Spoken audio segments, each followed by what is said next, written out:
platform which aims to engage startup community with entrepreneurs, investors, industry professionals, and investors.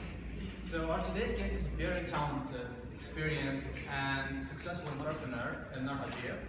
So he is the CTO of Realeyes. Realeyes is a platform which works on finding how people feel when they watch the video content. So, welcome today. We're happy to have you here.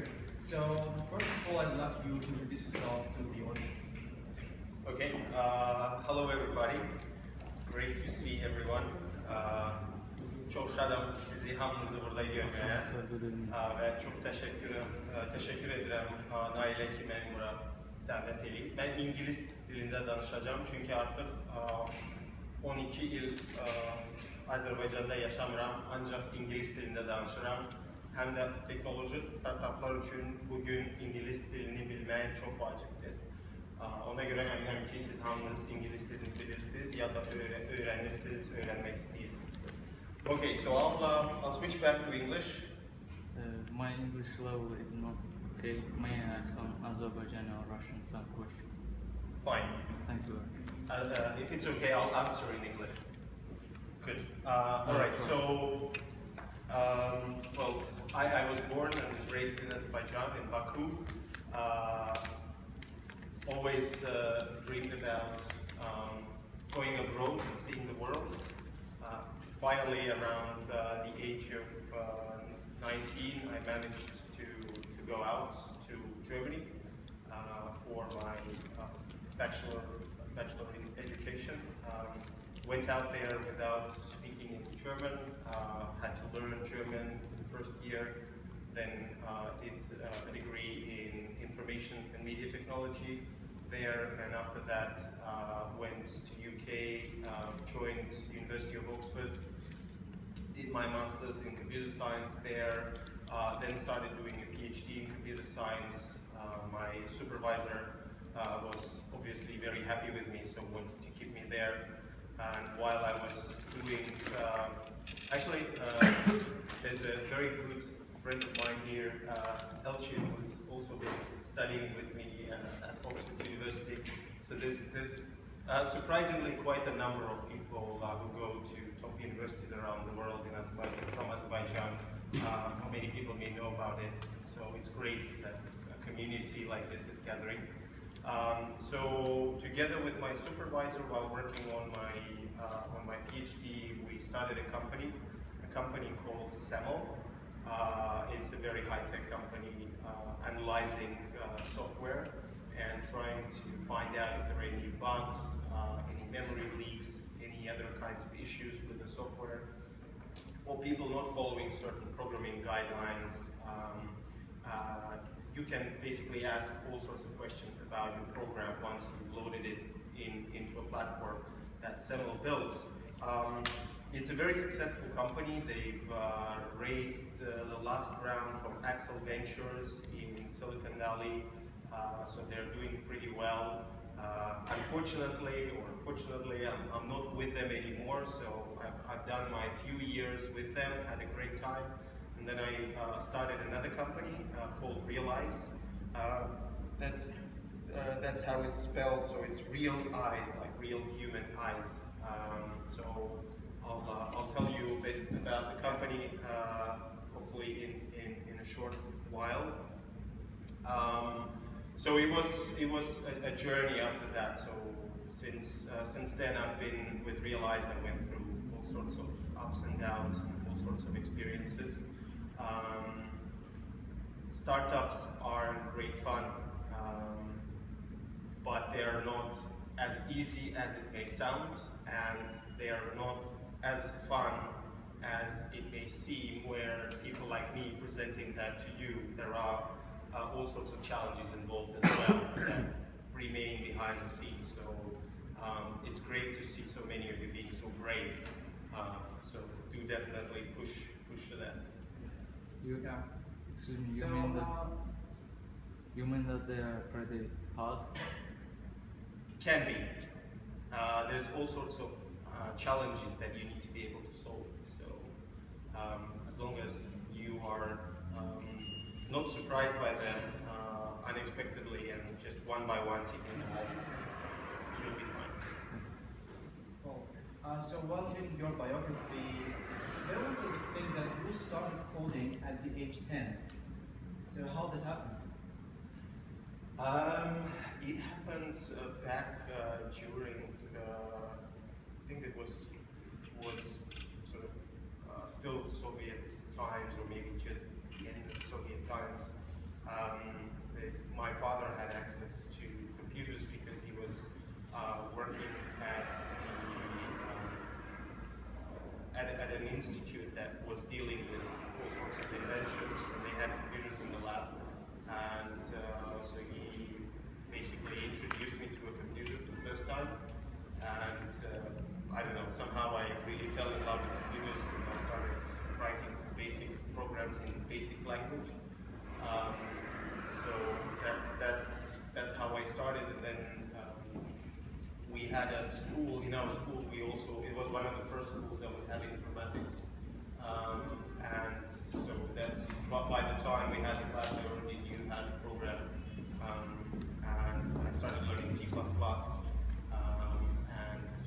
and experimenting with various kinds of toy applications, all the way to trying to build a Norton Commander-like file system manager. So at the time, somehow my imagination was limited by just trying to rebuild what others were already doing. But it was great fun. It was great to experience and explore how computers work. Do that. Yeah, right. So as you know, there's a huge tendency now to learn coding. As even Obama made a good promotion, so every people should have access to the computer science class and learn the code. So how do you think that, is it a matter of age when you'll start to learn, or it doesn't matter? So whatever its age, you can start learning coding, and it will be as powerful as. Certainly when you're younger, it's probably easier to learn, but it doesn't exclude people of older age at all. So I would definitely recommend anyone to learn coding at any level, because we live in the age of information, and information, there's so much of it that no matter what kind of job you have, sooner or later you'll need to deal with analysis of that information, and you'll have to be able to process it. And if you are able to do it efficiently, because you know some simple coding, then that will be a great advantage for you over others who might not be able to do that. So, right now there are certain specialities mainly where people know how to program. I think in future everybody will need to know, most people will need to know some basic programming. If you're following the tech news, just a couple of weeks ago, or maybe a month ago already, there was an amazing announcement by a Raspberry Pi Foundation that they've now created a version of Raspberry Pi which costs just $5.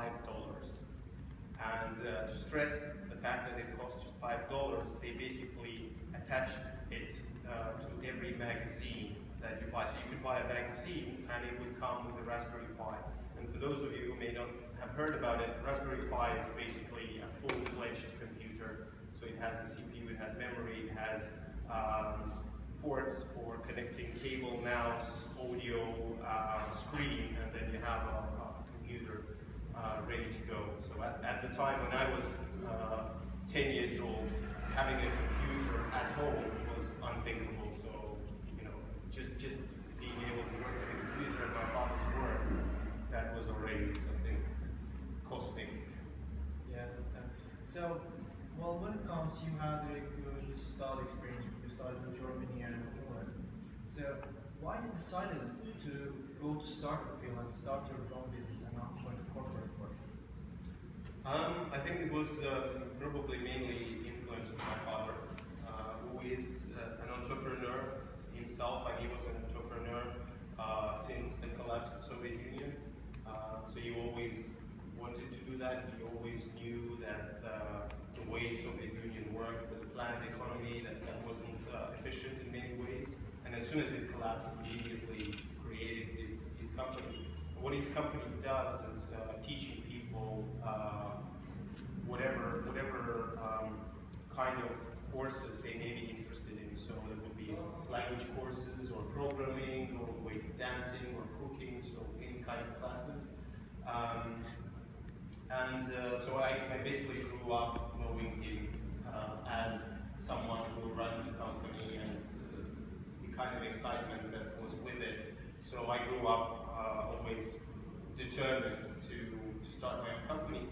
And so I was just, while I did work in various companies in Germany, and then I also worked with Siemens in England, I always wanted to start a company, and I was always vocal about it. I was always talking to people about starting a company.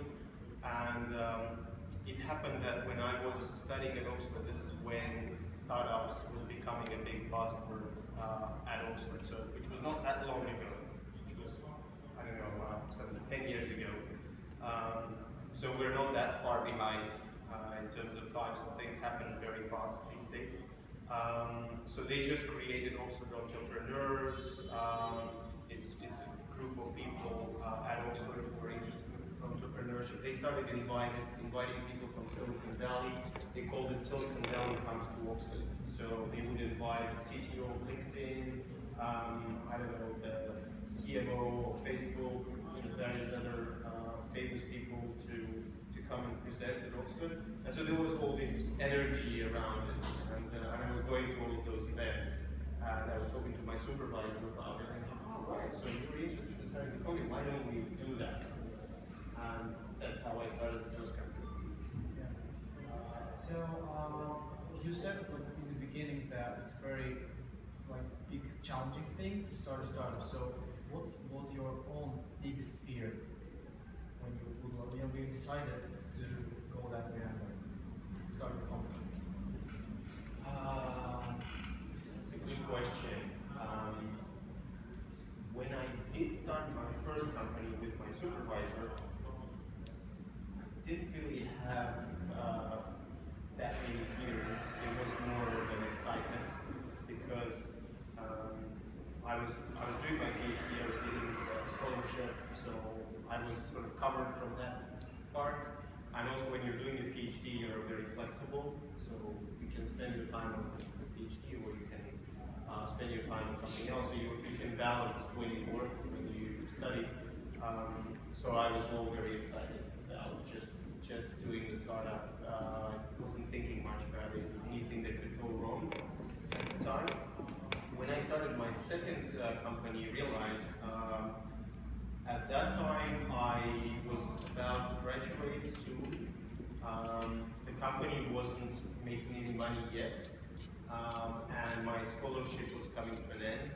And so I was obviously thinking, how are we going to fund that enterprise? I didn't have any savings, so that was a big worry. So I had to work for a year for tough time. So 3 days a week I was working, and that was giving me enough money to spend the other 4 days a week on startup. And then once it picked up, so we got the first angel investment, so to say. This is when I dropped everything, was completely switched. And that was a big decision to make, to drop the company. But I think that was the right decision. So when it's coming to Realeyes, I think most of the audience like to see what the Realeyes is. So could you tell me in detail what does it stand for? Okay, so there's two ways of describing what Realeyes is about and what Realeyes does. There's an easy way, which everybody would understand, and then there's a bit more difficult one, which would be a bit more difficult to understand in Azerbaijan because probably these technologies are not yet widely in use in Azerbaijan. They are widely in use in Western Europe, in North America. We do use them across the globe, and we have actually used them in Azerbaijan too. So there are some very progressive people here as well. But so let me just begin with a simple explanation. So it says here, so realize, and then it's the other half says emotional intelligence. So our company is about emotional intelligence, meaning that we measure the emotional response of people to what they see. So at the core, we have developed technology that allows us to understand how people feel by reading their facial expressions. So when we interact, we tend to smile or raise our eyebrows or frown, and all these expressions are visible on our face. And humans can pick them up. We do that subconsciously, we don't really think about it. And so we've built a technology that allows computers to do that as well. Of course, computer needs a camera, so computer needs to see the faces of people, and then once the camera is there, then it can do that. So that's a very, very simple explanation of what we've created. And then there's all sorts of ways you can use this technology. There's one particular way that we're using it at the moment.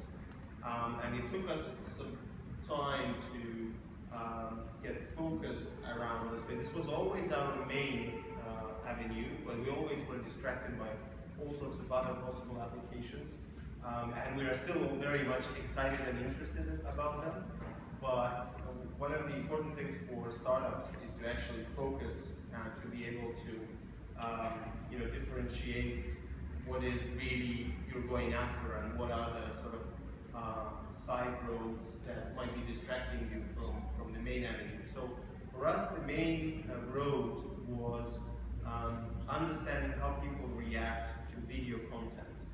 So what we do is we show people videos, mostly advertisements, social campaigns, movie trailers, all the way to full-fledged movies as well. And while people are watching those videos, we see how they respond, how their facial expressions change, and the computer registers that, and that goes all into a central database where we aggregate the responses of a bigger population of people, depending on what our clients want and need. So if clients want to test what's the performance of these advertisements in Azerbaijan, for example, then people in Azerbaijan get to see the advertisements. They give us permission to use their webcam while they're watching it. We aggregate all this data, and then we present the results to our clients, who then make various decisions about the advertisement. And these decisions can be whether they need to edit the advertisement, whether they need to cut it into various places, make it shorter, get rid of some scenes which make people unhappy, or they want to target a certain audience. For example, they can see that, okay, men react to this video better than women, or respondents of certain age react to the video better than other age groups. So they can choose that and then target those audiences. If they have different versions of the same video, they can choose a particular version with which they go live, and they invest tens of millions in advertising using that video. So for them to pre-test, find out which advertisement is more efficient, save them a lot of money. So it seems like very complicated technology while you are operating all the information and trying to get what the information gives. So what were the challenges? I mean, the biggest challenge while you are making the whole system work? The biggest technical challenge or the biggest organizational challenge? First of all, technical. Okay, so the biggest technical challenge right now that we're experiencing, well, first of all, making a computer to measure how people feel is a very difficult problem, because everybody is different, everybody has different faces, everybody has different facial features, people are in their natural environment, so they are usually at home or at work or wherever they happen to be exposed to the video content that we're measuring. And that means there can be various lighting conditions. It means that their network speed can be very different. It means they can have different webcam quality. All of that affects on how well the computer can measure the facial expressions. So that's a big challenge in itself. One of the biggest challenges that we're working right now is trying to automate the decision making of from the emotional response that we measure. So we see how people react. We have charts that show that, okay, at this point in time, the reaction, people were very happy. At this point in time, the happiness level went down. But it's not always obvious, is this a good thing or is this a bad thing? What should our clients do with that? We have a team of operations team that helps our clients with that. We have a lot of support materials that help our clients with that. A lot of it is intuitive, because we as humans understand emotions, but we're trying to automate that. We're trying to build models that can get the emotional response and convert it into some kind of measure. In a simple way, you can think of it as a 0 to 10 score. And if it's 10, that means this is the greatest advertisement. And if it's 0, it means it's really bad. So that's very simply put, but very difficult to do. So it requires a lot of machine learning, a lot of artificial intelligence, a lot of cutting-edge technology development. When it comes to business challenges,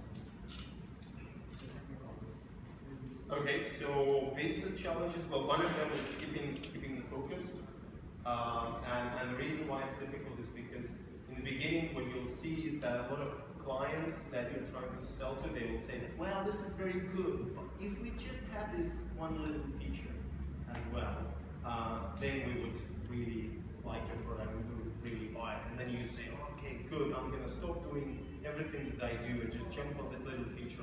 I'll develop it and then I'll give it to you.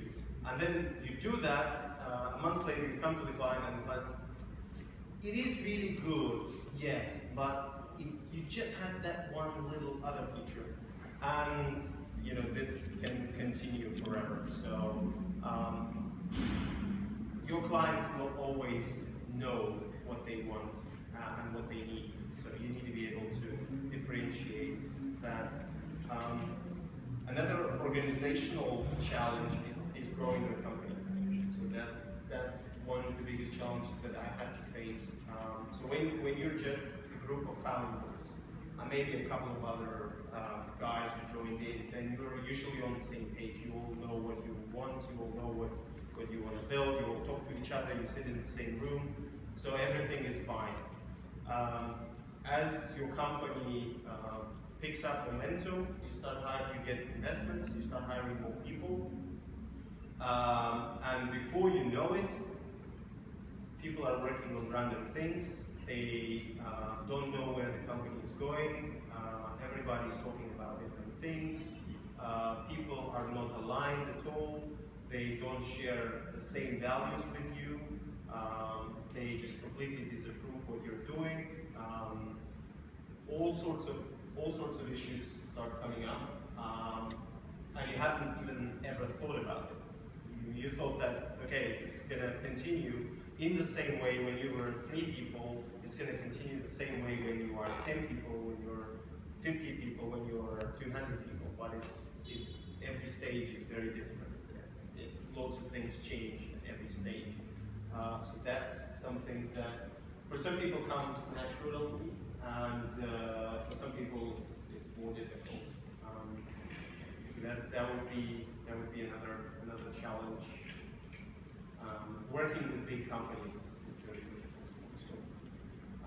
It goes back to my first point. So big companies, they want everyone to spin around them. So they want to stay on the street. And it also legally takes many months to get contract signed. So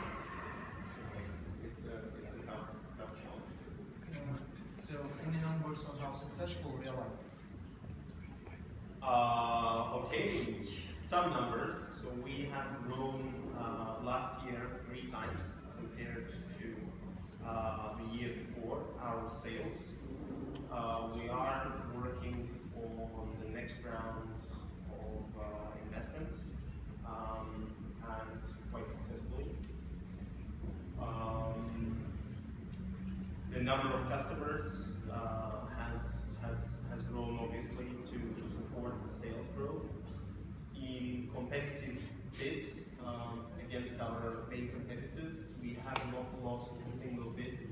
So whenever we're bidding in a project and our competition was part of it, and so far we always won. That's very, very important for us.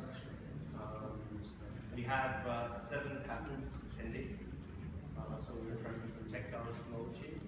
So that's a great achievement too. We have 40 people in the company today, and we're planning to triple that in the next 12 to 24 months. So that's where we are. So now it's like in Azerbaijan we have like these tendencies to create startups and became very popular. So there's a huge tendencies going on. So what do you think about the potential of Azerbaijan to create successful startups in the coming years? I think potential is there, definitely, judging by all of you guys being here. So it's great to see so many people gathering and interested in startups. I think startups are in a different way, but are in our culture, in our blood. I think we, in Azerbaijan, I believe we're all quite entrepreneurial, not in a high-tech necessarily way, but otherwise very entrepreneurial, and I think that's one big tick box tick, so that's good. I think financially, up until recently, we were doing quite well, so hopefully that continues despite all the economic challenges. So I think definitely there is opportunities for investments. So I think there are good things there, but of course there are challenges as well. So if you would start Realeyes in Azerbaijan, how far could you get?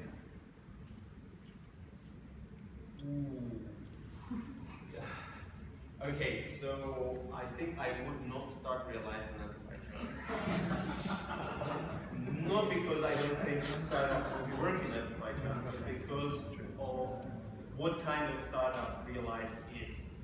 So Realeyes is really way too high tech. It's sometimes even too high tech for the Western world. And also the kind of skills that are needed.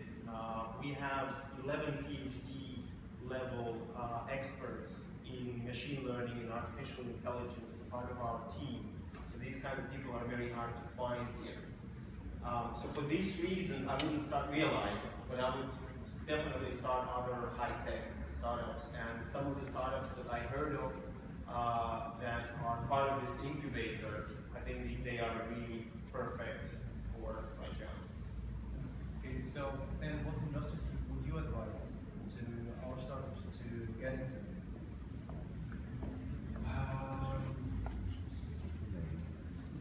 Well, I would suggest that we try to think about industries that would be very relevant in Azerbaijan as well as neighboring countries. So it would be easily possible to tap into the markets around. I would probably to play safer. I would probably look at similar startups in other countries and trying to learn the lessons that they've had, as it would simplify building it up in Azerbaijan. I think I would also look into big industries like oil industry, because it's a very rich industry. Um, there's a lot of oil engineering experts, and oil industry, I'm absolutely sure, requires great software. So I believe there's a lot of opportunities there, both financial and also, I mean financial from the point of investment and also from the point of making a profit. I would probably look into logistics. So Azerbaijan is, it lies on the Silk Way. There's a lot of trading going on with Azerbaijan and through Azerbaijan. So there's probably a lot of interesting startup opportunities in that sector too. I think our banking is quite behind. So it could do a lot of good. So a lot of banking could be simplified through apps. So I think a lot of opportunity there. Yeah. So I think these are some sectors I can mention.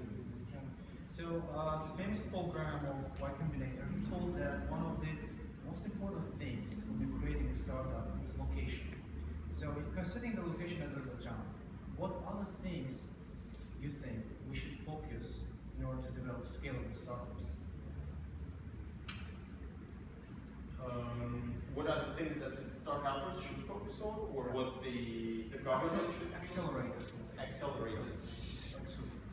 Like soup. Okay. I think what soup does is they're trying to build an environment. They're trying to build a startup environment, and trying to build this culture of startups. Trying to basically share the ideas of startups, share how startups work, what are they for, how can they benefit society, how people who are involved in startups benefit themselves. They are about networking, so putting the networks together of people in Azerbaijan but also outside is very important. I think SAP is very good at building these networks. Certainly, they've just started and already have a great, great mentors and great people connected to the incubator. Unfortunately, this is the only startup that I am aware of. Sorry, not startup, incubator that I am aware of. There are probably others as well. I may have just heard of them. I think this would be one thing that would be very important, to have more of such incubators, because that will create a bigger environment around that. I think if incubators like SOUP could also reach out and make connections to universities, that would be also an important part, because a lot of startups are started by young people, and young people are usually studying at universities, and that's where they might not be aware of what they want to do, and if they come across such a networking platform, then it would help them to learn more about it. But when it comes to startups, so what they should focus on when they building that or scaling?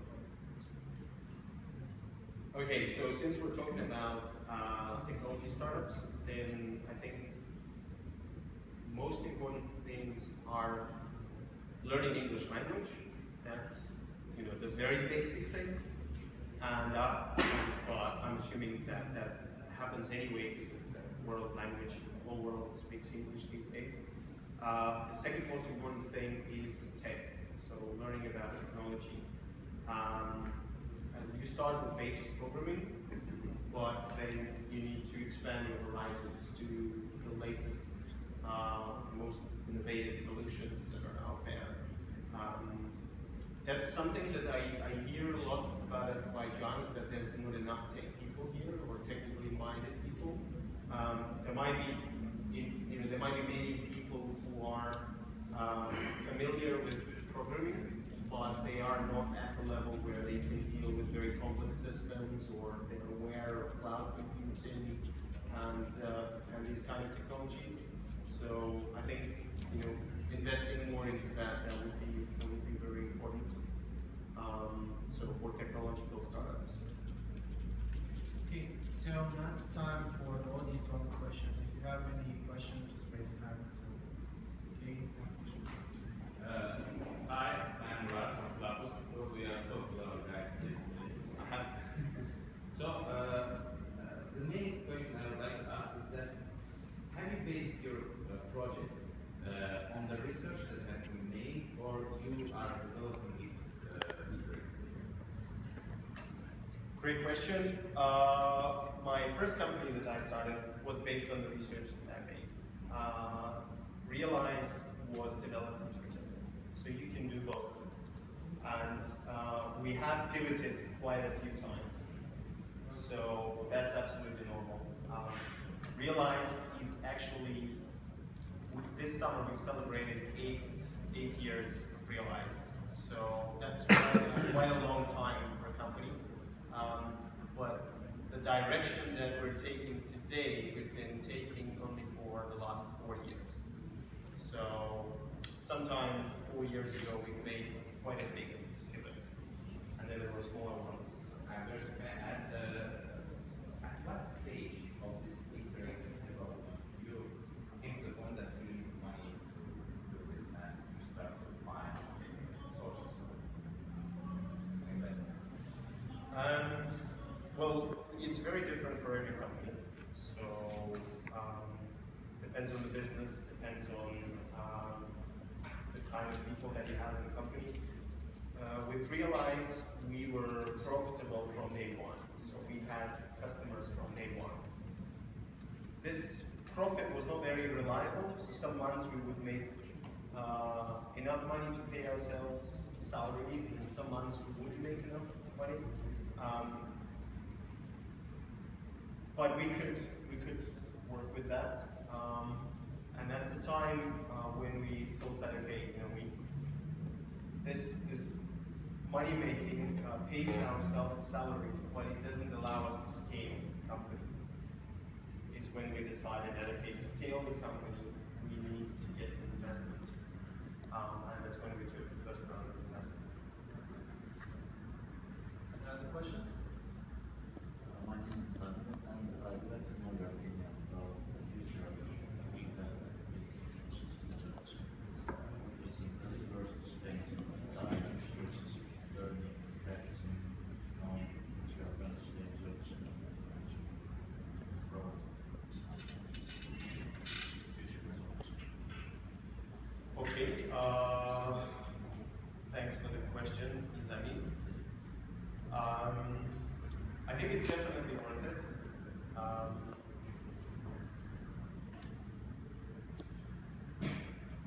Data is everywhere, even in Azerbaijan. So it might be more difficult to make use of it in Azerbaijan, but it's definitely there. So industries that I've mentioned, they are collecting lots of data.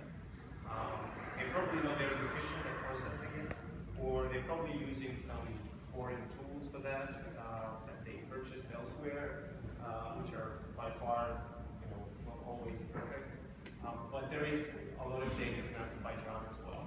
So it's about finding the opportunity for analyzing that data and then trying to build a business out of it. So you don't need to necessarily force yourself to think about, okay, what kind of big data business could I go into? It's always better when it happens naturally. So for example, you're working in an oil industry, and there you know that they're dealing with lots of data, and you know that that data contains a lot of valuable information that could save the industry lots of money. And then you can say that, okay, well, I have my big data analysis skills, I know the problems they have, I built a prototype, I showed it to my boss, he really loved it, I think I can build a company out of that and start selling it, not just in Azerbaijan but elsewhere. So that'd be one way of doing it. I think it's worth investing into it also because you would generally be valuable. If you know how to analyze big data, you can find ways of doing it, being in Azerbaijan by working remotely. So there is a huge lack of data scientists in the world. So there's so much data, and education is behind that, producing or educating people who know data science. So it will be very valuable, even in this country.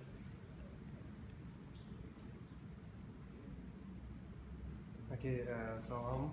My name is Iskandar, and my question will be more individual, not at the business side. My question is like how you always motivate yourself to work. You know, you already, as I know, you're the CTO of that Realeyes, and you made that the great job till today. And how you always motivated yourself to push yourself to the limits and work every time in order to reach today's your position. Okay, so there's one piece of advice that I would give to everyone that would partially answer that question, is that I would recommend, one thing I would recommend you guys for your whole life is to, if you really want to achieve something great, and you want to be very happy about your achievements, you should try to find what is it that you like doing, and just do that. Because if you find what you like doing, and you're doing exactly what you like doing, then you'll be a very happy person, and you will, most importantly, be much better at it than anybody else. So anyone else doing that, it being not the best thing for them, they'll be average, while you being absolutely in love with that will be special, will be best. It may sound simple. I know it's not so easy to, we don't always know what is it that we like. For some of us, it might be an instant answer. For some of us, it might be years and years of searching inside ourselves, what is it that we like. But I would definitely recommend all of you to look inside yourself and keep on looking until you find that makes you really happy and that you really enjoy. And I would really go as far as telling you that social status, how big a car you're driving, what others think about you, this really doesn't matter. At least it doesn't matter to me. What matters to me is, do I like what I do or not? And that's what I prioritize above everything else. And I know if I prioritize that way, then I'm happy with myself and I really enjoy what I'm doing. I know it does. It does, yes. You talk about the classification by age, men, women. Do you have classification by religion? I don't think we've ever done that. I don't think we've ever done that, but it would be very easy to do. So basically, the way our platform works is that we ask people. So they watch the video, and then we ask them various questions, like, what's your age, what's your gender? We could ask, what's your religion? And then, For example, in the presidency. yep. Muslim. All right, I see. Okay, yes. During, for example, during the election campaigns, yes, we've done something similar in US. We were trying to see how do people react to election campaigns by different US presidential candidates. So, yeah, I guess religion would be an important factor in Turkey. And you use image recognition. What about sound? We're starting to work on that. That's also important. So we've already collected a lot of audio feedback from viewers about what they're seeing, and we're partnering with a company that analyzes audio, and they analyze it in two ways. They transcribe the text, So the words that the person is saying and then looking at the words, but they also try to analyze the voice, like the pitch and how loud and strong and so on it is, and trying to get the emotions from that. So we are starting to look into that as well. My name is Ahmed. Thanks for being here. It's really exciting to have you here. So the question goes this way.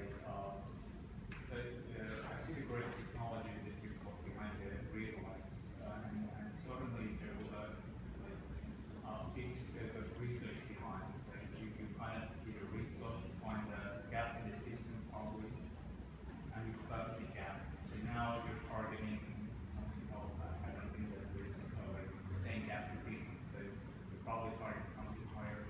So the question goes this way: is it certainly necessary to build your startup on a gap in the system? So you always have to think about it. When people get into business or start, they always think, well, what could you do that could matter, or what is the gap? People always think about. I know it's quite easy, so you got a gap, you got a need for that. But is there other way of looking at that? Is there a way that you can think, well, this is something that exists, but this could be better, so we can improve that? Or is it that you always have to think about the gap, because this is something that really matters for the industry? Okay, I'll try to answer that question. I don't know if it will give you the answer that you want to hear. I think everybody does it differently. Everybody starts a company in a very different way. I already said that my preferred way of thinking of an idea and starting a company out of that is when you hit the problem yourself and you know about it very well. So you know it very well. If you're thinking artificially about, okay, what could be the gap? Let me try and have a look and see. I think it's quite unlikely that you will succeed with that kind of thinking. You will create some kind of startup maybe out of that, but it will not necessarily be a great success. Whereas if you know about a certain market or a certain area a lot, by working with it, and you see that there is a problem and you really hate this problem and you really know how this could have been solved so much better. How come nobody in the world have thought about it? Everybody needs it and nobody solved it. How come? And then you go and try to solve it yourself, and then you show it to some other people and they're like, yeah, this is a great solution. Can I have your tool that you're using? Yeah, sure, have it. And then suddenly you see that more and more people need that same thing. It wasn't just your problem. And then you start a company after that. So that's more organic, more natural way of approaching it. Thank you very much for your inspirational speech. My name is Nadir, and my question is about your seed funding, the VC, first VC seed funding. What was the kind of size of that, if not a business secret? And second question is about your profitability. So I'm just wondering, what was the profitability level for this year, and how do you expect it to grow? I mean, what's the expectation in terms of growth? Okay, so you also mentioned the second round investment. So I just wonder, what was the sizes of those investments? Okay, so I think some of those numbers may not be public, so I need to be careful not to expose some information now, particularly that we're fundraising. But to answer your original question about the size of the initial investment, I think actually this information is public. There's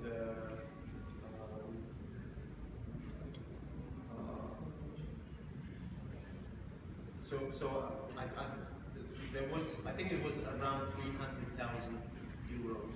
That was the first angel level round that we accepted.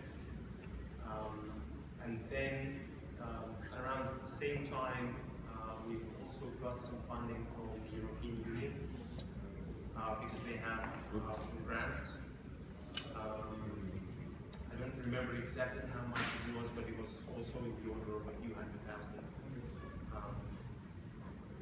So that's. What about the profitability? So what's the profitability level at the moment? So how do you expect it to go?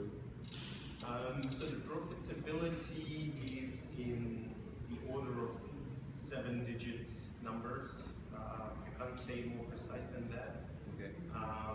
But yeah, we expect it to continue growing similarly to last year, so somewhere around 3 times this year compared to the previous. Good luck. Thank you. Thank you. My name is Jahar. Thank you very much, Elnar, for your motivating speech. It was full of advice. In your speech, you mentioned about the possibility of the risk that when the company grows, people do not get the value that these 3-4 people get the value. If you have faced it, but you have probably faced it, how did you solve this? I mean, how did you manage to solve this? Well, first we went through some crisis, so it was a bit difficult, but then we realized that it was important, and I started particularly paying attention to that, so I started reading a lot about it, learning about it. We got the first HR person on the team, and that helped a lot as well. And yeah, so we had a couple of rounds with founders about what are our values and how do we communicate them to the team and how do we make them stick. And now we have regular events that try to make us live by our values.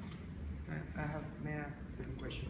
So there are fields where no startups are involved, or nobody, actually were involved, and there are fields where already some players are playing.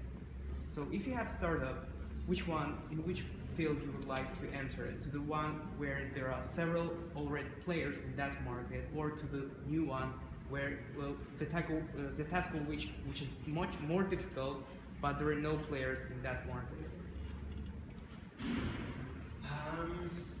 Yeah, it's an interesting question. The problem with the market where there are no players, not just that it's much more difficult, but also that it's not good not to have any competitors. So competition shows you that there is some value in this market. It shows that there is some interest. If you're the only player, then a lot of investors are skeptical about, well, did you really find something new that nobody else had thought of, or is it not interesting enough, and you're just fooling yourself with the idea that it might be interesting. But it's also, you're right, it's also very, very challenging. So sometimes you find a big gap in a market where nobody really thought about it, and you are the first one to enter, and then what happens is that you have to educate the market a lot. Whereas when you have other competitors, then they're doing a lot of that work for you too. So that also makes it much more difficult. So do you have competitors in your field? Yes. Yes, you have. And you are the first one, or you just entered to that market? I think at the time when we entered, it is probably around that time when the other competitors have appeared as well. We had competitors in emotion recognition area, but they were not as aggressively applying this technology to market research, and they were not scaling it necessarily, so it was more of an experimental thing, while we went straight in and started building a solution that is fully automated and fully geared for the market research field. And at that time, there were several other startups that started appearing in the scene. Thank you. I think there's trying to. My question was about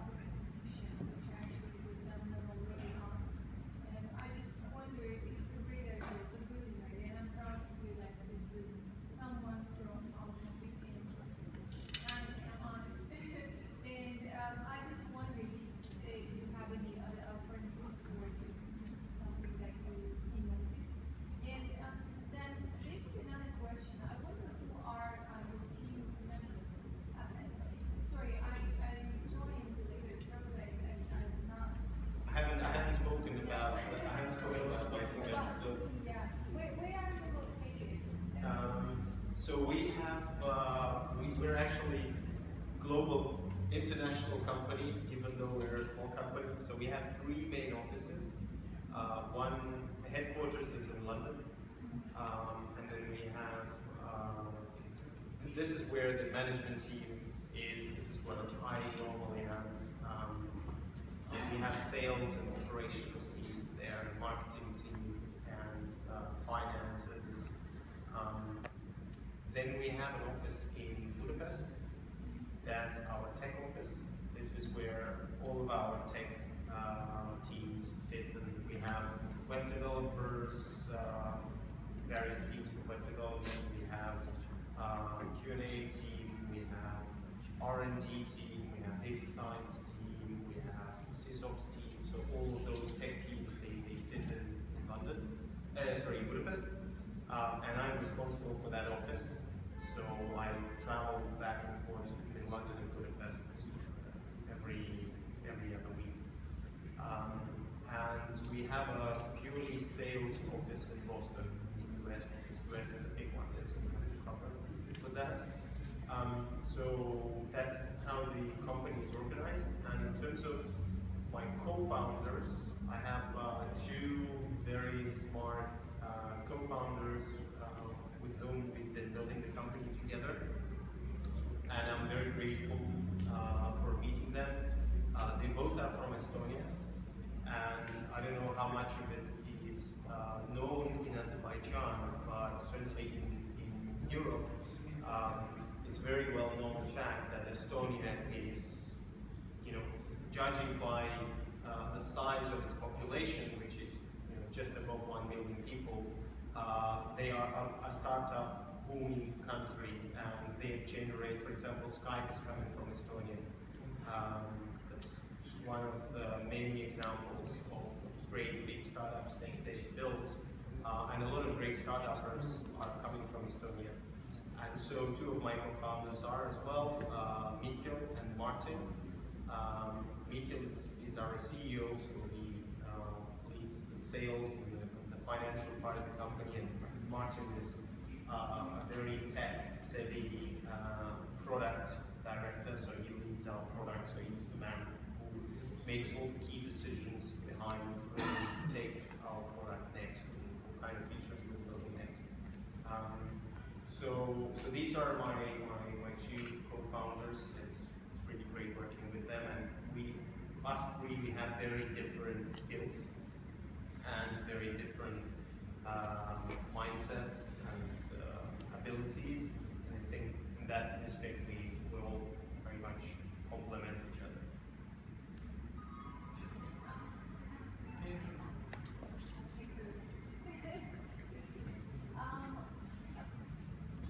At this stage, how do you think, for example, now you have, as far as you have only one service or product, right? Further on, you are gonna, how do you think, in terms of business, of course, what would be more smart to have several services or several products, or to develop the same product and do the same thing and do it? I mean, work on the same product and develop it, update it, or Right, so we don't actually have just one product. We have a combination of products that sort of extend and add to each other, and we continue doing that.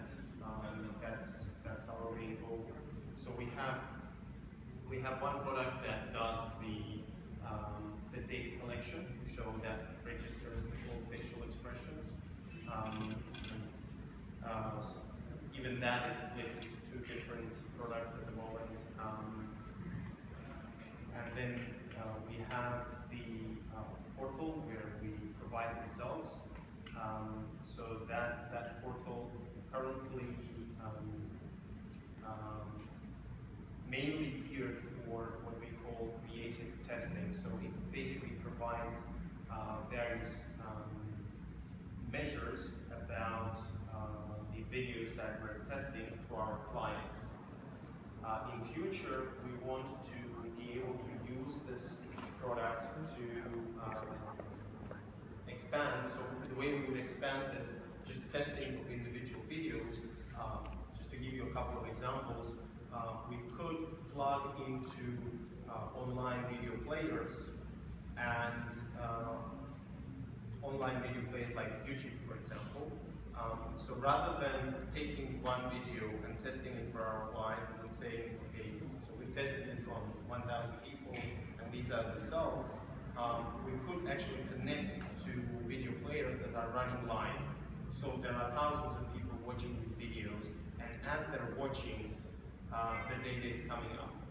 And that would be a different product, because this is not a testing, you know, when you have a video live, it's public, it's out there, and when you're testing just one specific video for a client, it might be a video that's not public, they want to know whether to go positive or not.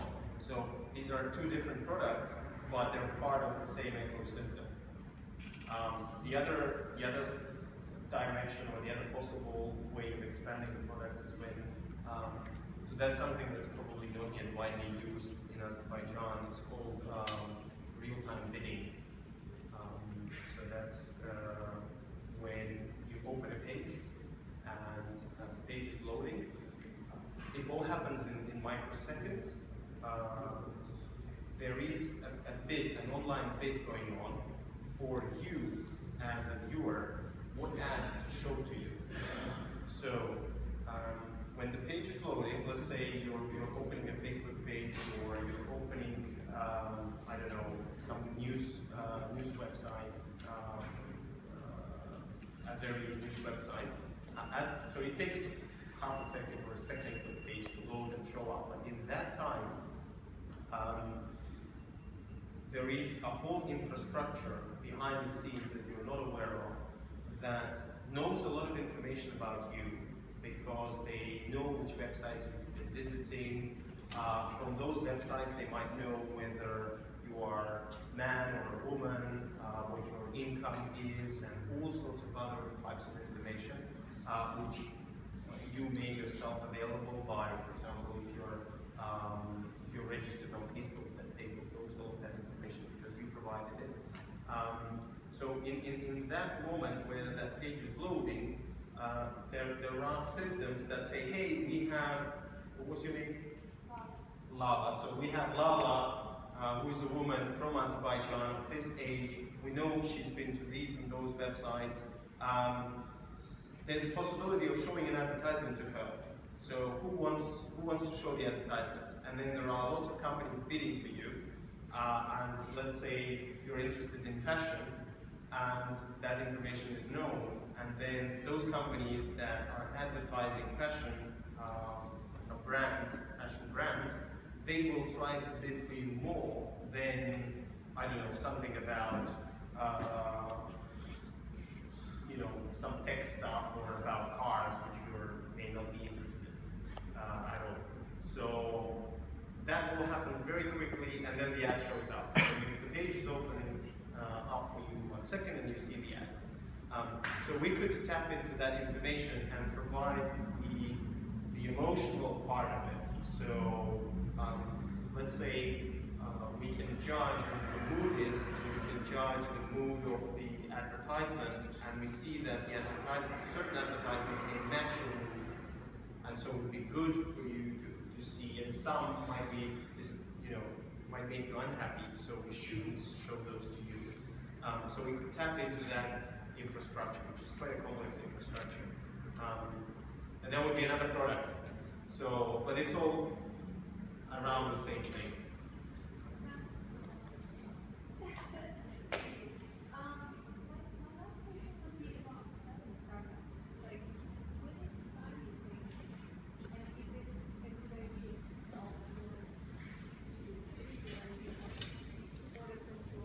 Okay, so selling startups, I think one thing that might be my personal opinion, but I think it's not a good idea to start a startup, to sell it, to make quick money and quickly become a millionaire. If that's the goal by which you're driven, unless you are very smart and very successful in all sorts of other ways, you better stay that shouldn't be your main motivator. That's a great motivator for sure, but it shouldn't be your main one. So if that's your main one, then you're probably already on the wrong path.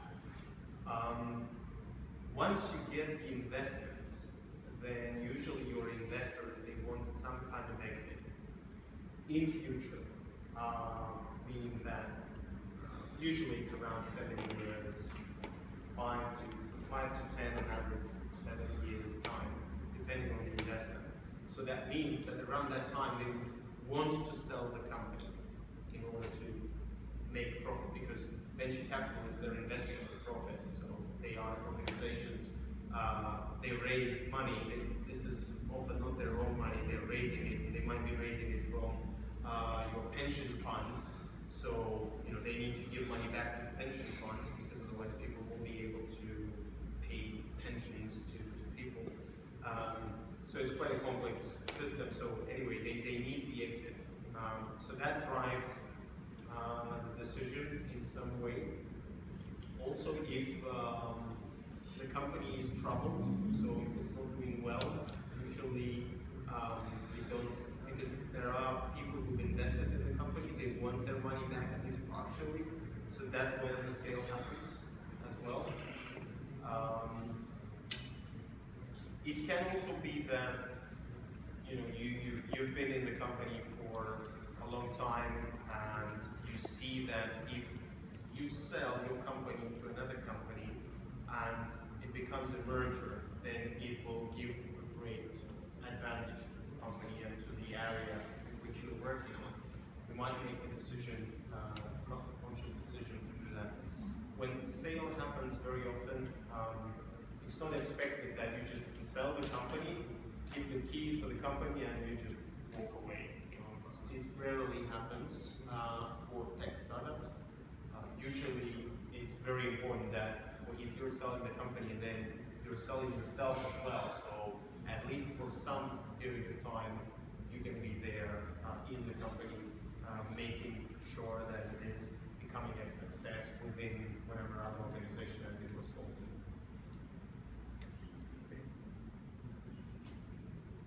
Okay, hi again. My question would be more regarding the value that startups are basically creating. I believe like every single successful startup creates values for people. They make our lives easier, they make our lives more fun, or they solve the problems. Right? But I haven't seen that in many other I wouldn't say emerging, inceptional startup ecosystems like Bakko.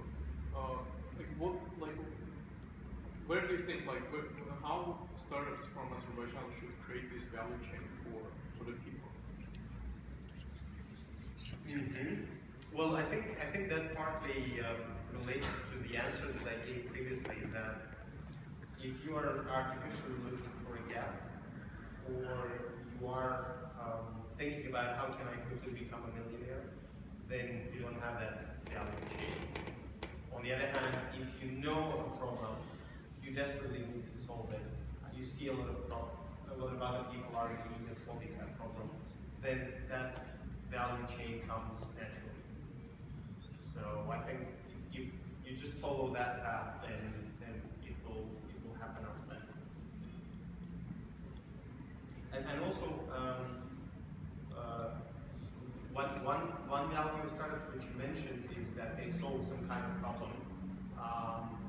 The other value of startups is, of course, is that the more startups that are there, the bigger is the ecosystem. And so basically they are the ground for more startups to come. So particularly for Azerbaijan, that's very important. Also startups are they're creating jobs, they're creating places for people to work. So there are other aspects of value of startups. My question is rather philosophical. Every startup starts with some values and principles, and as far as I understand, your company is going to play a role in just finding out emotions, etc. I'm not quite sure about whether I put it correctly. But by the way, I like this emotional intelligence things. I associate it with something else first. It sounds really good. But my question is like, it is manipulated a lot, you know. I've heard about Apple working on that right now. I'm not sure if its technology is quite closer to yours, but it is manipulated a lot. So how do you find your company? I mean, what do you think your company is going to play? It's going to be a link in that. I mean, between the customers and the companies, and your company is going to play a role of kind of a negative role in manipulating and the emotions, etc. So how do you, at the end of the day, you're just human beings. How do you think it's going to lead to something negative or? Okay, so if I understood correctly, your question is about, is our technology allowing others to manipulate? Yeah, just directly, yeah. Exactly. Okay. Well, as with any technology, you can use it for bad causes as well. So you can use it for bad things, you can use it for good things. We certainly don't build it for manipulation of people. We build it for better understanding of people. So we have an advisory board that's a board of our advisors, and we have some of the top world professors in psychology and human behavior, and they are telling us that it was not possible previously to understand human emotions to the extent that we are allowing people to do it today, and that opens up a lot of new horizons. And it's a very exciting technology, and it's very exciting time that we're understanding people better.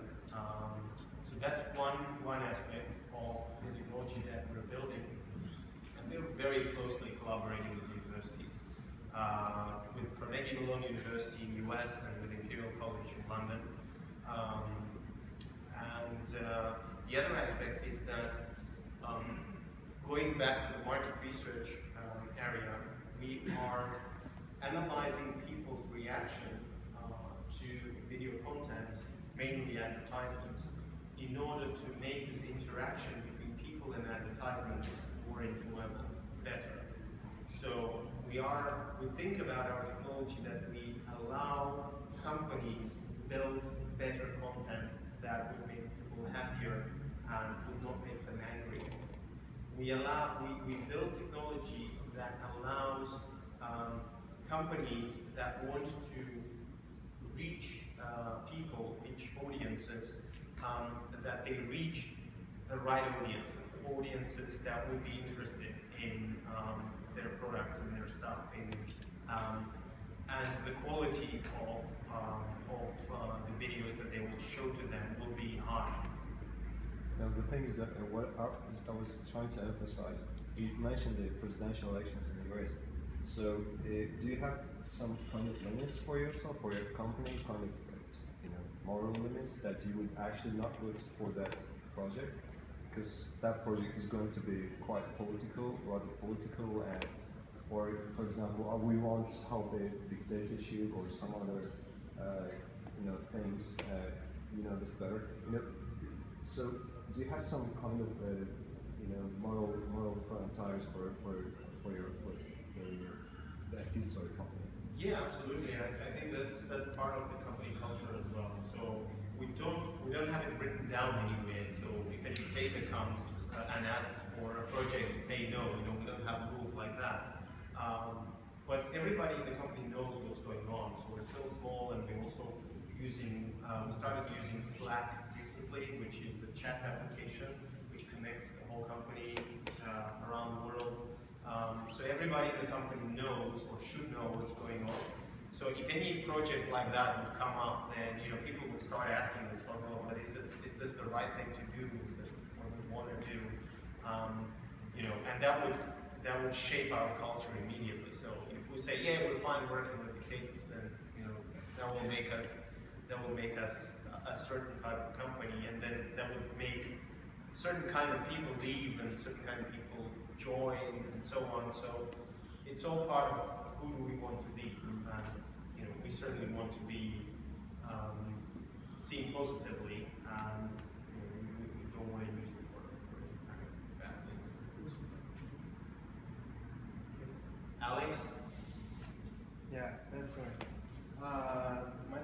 question is how you handle the problem of people to act not naturally in front of camera. Like, Naturally in front of in front of camera. Okay. You know, it's like, for example, I don't know how it happens in USA, but for example in Azerbaijan, at least in the weddings, like when people are eating, for example, and camera starting to shoot them, they started to act not natural, not normally. And for example, when I'm like sitting in front of the camera, and I know that somebody, I don't know who that person is looking at me and now analyzing me, and it's some kind of this is the pressure. There's some kind of pressure on me, and I cannot act normally, like as I act in normal days. So how do you handle such kind of problems? So we're definitely aware of the problem, and we solve it at different levels. And which level you are now? Okay, so one way we're solving it, or one level at which we're solving it, is that we are testing people in natural environments at home. So we're not inviting them, or we try not to. Sometimes we do, but most of the time we test people at home. So that helps. That makes things easier already, even though they know the camera is looking at them. Still, it's their natural environment. So they do forget after a few minutes that the camera is watching. In order to make sure that there is as little impact on the quality of the emotional response from them initially being scared that the camera is watching, we first show some other videos. So we get people relaxed in the beginning before we get to the actual, and people don't know which is the video that we're testing. So it's like there's all sorts of, there can be few videos and they don't know which one we're after. Also, you mentioned before, like you have another kind of problems, like the lighting in the room and the quality of camera and so on and so far. So maybe you are already working with such companies who are making the cameras in order to increase their quality. Like we're not working with companies like that. We are we're just relying on the fact that quality of cameras every year becoming better, and so that's good news for us. But if you think about getting a camera, buying a camera, and sending it out around for people to use it, that would be a task impossible. I mean, like now to give such kind of idea to that companies who are making the product cameras to make such kind of cameras which can work they in are all aware. conditions. They are aware of that because that's a common problem with cameras. So everybody wants to build a camera that shoots better photos at low light. You can see that in iPhone every year it's becoming better and better at that. But the way we solve the problem with these kind of issues is that we test lots of people.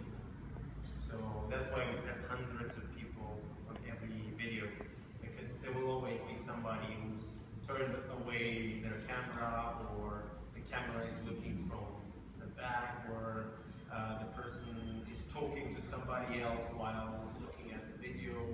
So that's how, if you oversample, if you have many more sessions than you minimally need, then all of those bad quality data that will get filtered, and the good quality data gets aggregated into a signal. One more question, if you allow me, please. Also, like do you choose the people, for example, who are really sincere with you? Because, for example, I also mentioned it before with guys when I was talking to them, like when we are writing on Facebook, like we are smiling, but actually we are not smiling. But what kind of, do you have such kind of cases when people just they have no emotional people? Yeah. So there's all sorts of people. There's all sorts of people, extroverts, introverts, and all kinds. For some people, it's easier to read emotions. From others, it's more difficult. We don't. So the way this whole technology works, actually, it's highly automated. So there are companies which are called panels. They provide access to people. And basically, these panels are big databases of audiences that are available to look at your video for a little amount of money. And you have, these databases are basically millions of people around the world. There are several databases in Azerbaijan, so of such people who are willingly taking part in experiments and in tests like that. And you don't, sometimes you do, some of them are not so advanced, but many of them have automated interaction with them. So they have some kind of API, and you just submit a request that, okay, we need 500 people to follow this link and to do the actions that are necessary to be done there. That all happens programmatically. People get invited. We start the count, until the count gets to 500, more and more people get invited every hour or so. And then when we get to 500, then it stops, and that's it. Not all of it is automated like that, but a lot of it is. So we don't talk to everyone. Oh, he's more sincere. We should invite him next time. We don't do things like that. That would kill us because we're testing hundreds of thousands of people every week. So I think we could get the last question. Thanks for your very important speech. I would like to know your favorites and your sense. First of all, for students who are coming out of work, and also your business startup and your success and you have it's not security, it's not business. What's that experience? Sure. Well, I can tell you about the failure. I don't know if it's a failure or how would you describe it, but it's when we pivoted from our original idea. So our original idea was to we started off with eye tracking technology, not emotion tracking technology. And eye tracking technology is basically the technology that tells you where people are looking at on the screen. So you have a screen, and then you know that they're looking at a certain corner of it. And that's what we started with. We were telling people, telling our clients that, okay, most of the activity, when you ask somebody to register on your website, then most of the time people are looking in down left corner, while they should be in the upper right corner. So think about how you need to change your design so people can immediately jump to the upper right corner, wouldn't spend a lot of time looking at the lower left corner. So this is what we were working with initially, and as I said, it was a profitable idea. We were earning money and paying ourselves salaries, but the problem with it was that there were two problems with that. One was that it was not very scalable. So we were relying on a third-party hardware, which was big, bulky screen and keyboard and mouse and everything, and we had to get people sit in front of it. So we could invite people to come to our office and do the test, but you can only invite so many people. So you can't tap into hundreds of thousands of people online with that kind of technology. So it took us a while to realize that. So I think that was one failure that we were experiencing for a couple of years. Fortunately, we did realize that eventually and made some right decisions to pivot. And the other problem with that was that a lot of people were asking, okay, great, I know people are looking in this lower left corner, but what are they really thinking? Do they like it or do they not like it? Why are they looking? We couldn't answer that because we needed the emotions. And that's how we put two emotions, and that's how we said, okay, why don't we do emotions and also build them in a way where we could use them online and massive scale, rather than with proprietary technology from some other company, which is not good. So that was a big failure. Success. Well, I can tell you about one recent success.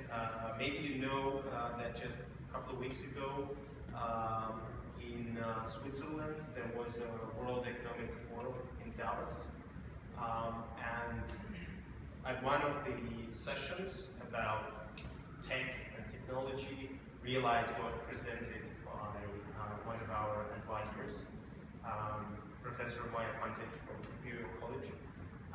So all these esteemed attendants of Davos World Economic Forum got to hear about emotional intelligence and stuff that we're building. That's one of the latest successes that we have. So, Elnar, thanks for great talks. I think we need to give a round of applause for thanks